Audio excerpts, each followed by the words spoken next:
A arquitetura do Japão feudal é uma das mais fascinantes expressões culturais e artísticas da história, representando uma harmoniosa união entre forma, função e filosofia. As construções dessa era, que abrange aproximadamente do século XII ao século XIX, não eram apenas locais de habitação ou templos de devoção, mas também uma manifestação profunda dos valores culturais e espirituais da sociedade japonesa. Em um tempo onde a simplicidade, a durabilidade e a harmonia com a natureza eram fundamentais, a arquitetura se tornou uma arte elevada, onde cada detalhe, desde a escolha dos materiais até as técnicas de construção, refletia uma cultura imbuída de respeito pela natureza e de engenhosidade. Este texto explorará em profundidade essa fascinante arquitetura, desde as influências culturais e religiosas até os materiais, técnicas e o legado que ela deixou. Para entender a arquitetura do Japão feudal, é essencial começar pelo contexto histórico.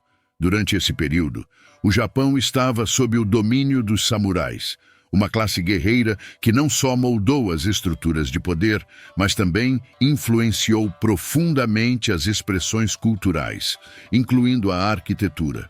O período feudal do Japão, que se estende do século XII, com o estabelecimento do shogunato Kamakura, até o século XIX, com a restauração Meiji, foi uma era de grande desenvolvimento cultural. A arquitetura desse período foi influenciada por diversas forças, incluindo o budismo, o shintoísmo e as necessidades militares e agrícolas da época. O budismo, introduzido no Japão no século VI, trouxe consigo uma nova visão de mundo que valorizava a transitoriedade da vida, a simplicidade e a conexão espiritual com o ambiente.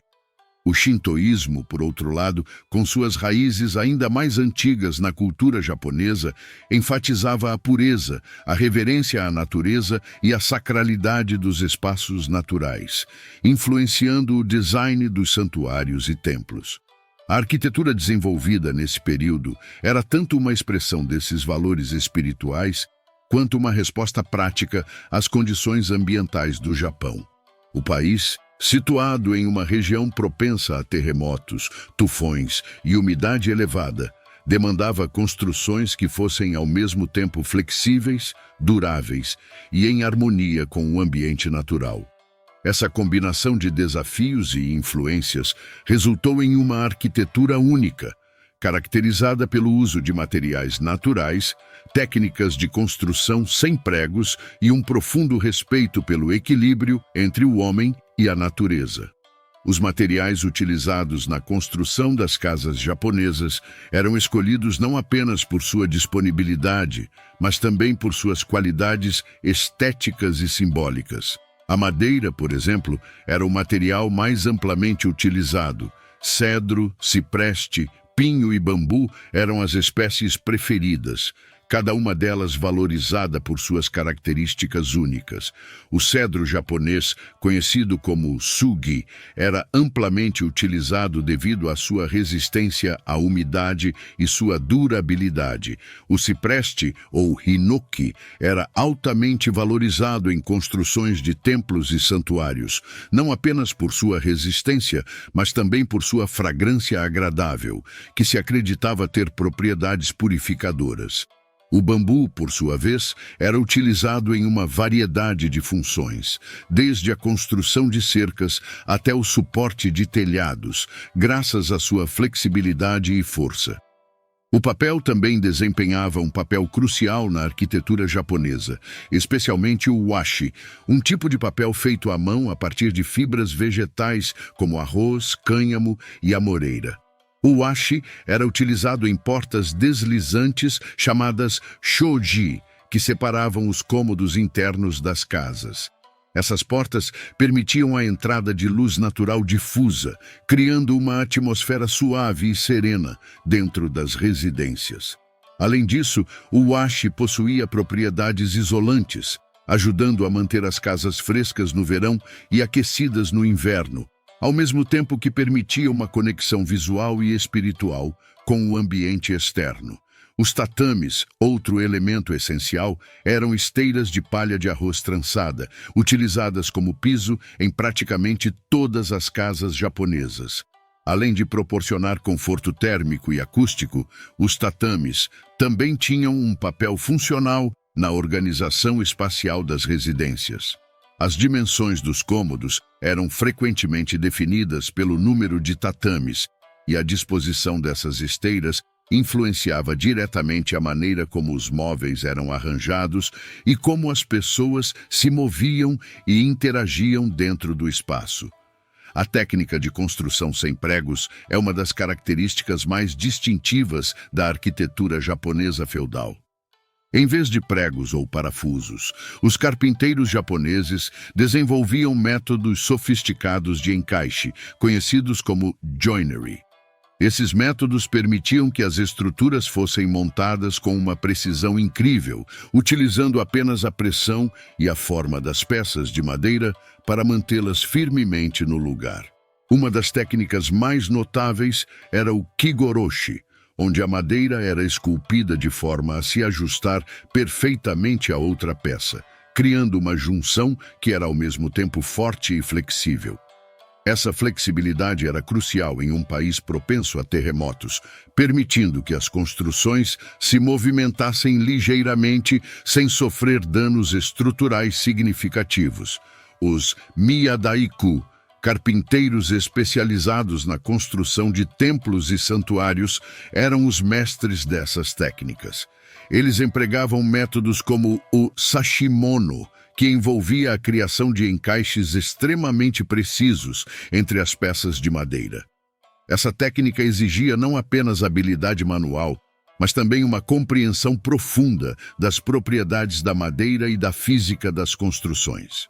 Graças a essas técnicas, muitos dos templos e santuários construídos durante o período feudal ainda estão de pé, alguns deles tendo sobrevivido por séculos sem necessidade de reparos significativos. Além das técnicas de construção, o simbolismo e a estética desempenhavam um papel central na arquitetura japonesa.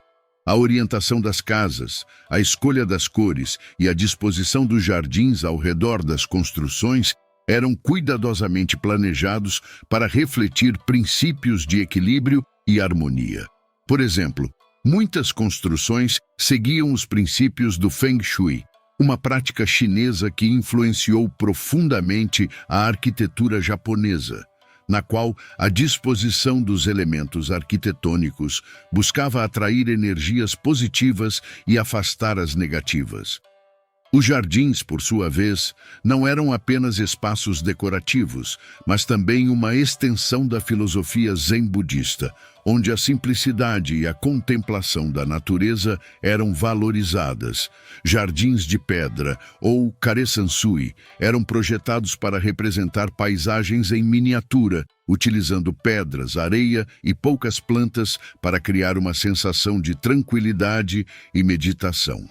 A evolução da arquitetura japonesa ao longo dos séculos dentro do período feudal também é um aspecto fascinante.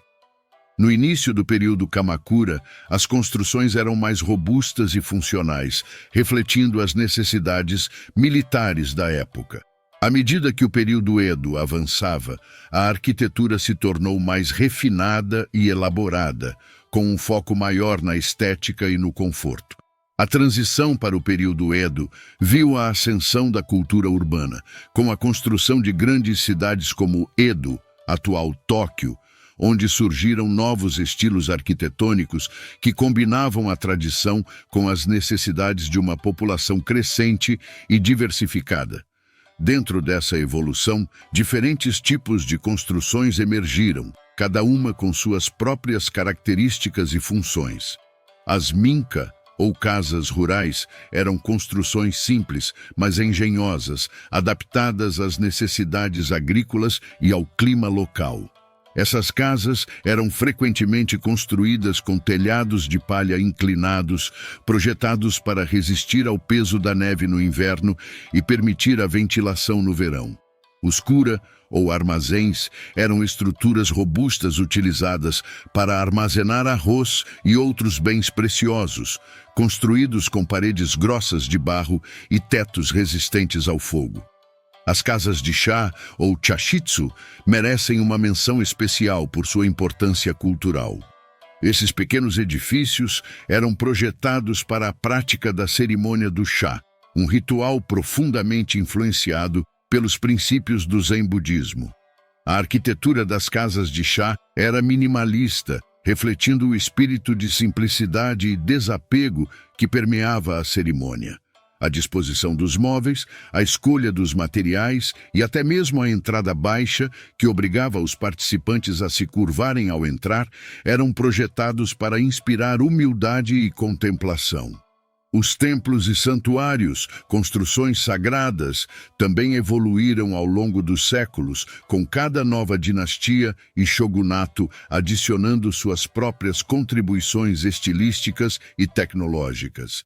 Muitos desses edifícios foram construídos para durar séculos, com manutenção e reconstrução periódicas, que garantiam a preservação de suas formas originais. O Santuário de Ise, por exemplo, um dos mais importantes do Japão, é reconstruído a cada 20 anos, seguindo um ciclo que remonta a mais de 1000 anos, como parte de um ritual destinado a preservar a pureza do local sagrado. O legado da arquitetura tradicional japonesa é imenso e continua a influenciar tanto o Japão moderno quanto a arquitetura mundial. Hoje, podemos ver a influência das técnicas e estilos feudalistas em construções contemporâneas que utilizam materiais naturais e métodos de construção que respeitam o meio ambiente. A arquitetura moderna no Japão muitas vezes incorpora elementos tradicionais, como o uso de madeira e papel, e técnicas de encaixe sem pregos, adaptando-os às necessidades e estéticas contemporâneas. Em áreas rurais do Japão, ainda é comum encontrar casas que seguem os princípios arquitetônicos do período feudal, combinando tradição com modernidade. Essas construções preservam o uso de madeiras locais e técnicas de construção transmitidas de geração em geração, ao mesmo tempo que incorporam inovações tecnológicas para criar espaços que são ao mesmo tempo históricos e funcionais. Além disso, o Japão tem feito grandes esforços para preservar suas construções históricas, com políticas rigorosas de proteção ao patrimônio cultural e programas de restauração que visam manter as técnicas tradicionais vivas. Essas iniciativas não apenas preservam a história, mas também educam as novas gerações sobre a importância de respeitar e proteger o legado arquitetônico. Em resumo, a arquitetura do Japão feudal é uma expressão rica e multifacetada dos valores culturais, espirituais e práticos de uma era. Através do uso engenhoso de materiais, técnicas de construção inovadoras e um profundo respeito pela natureza, os artesãos e